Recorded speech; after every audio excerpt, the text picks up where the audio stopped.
In this video, I'll show you how to require Face ID for apps on iPhone 16 Pro and Pro Max. So, in order to lock the app behind the Face ID, all you need to do is press and hold your finger on the app. For instance, when you have the app in the home screen, then you can press and hold your finger, and then you have the option Require Face ID. If you select it, then you can choose to require Face ID or hide and require Face ID. So I'm going to choose Require Face ID. And now, we will need to also use Face ID. So remember to do that. Or maybe even not. But if you press Open the app, then you will need to verify with your Face ID.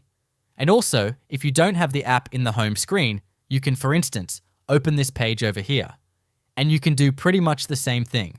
So you can press and hold your finger on the app once again, and you should be able to have the option to require Face ID, and that's it.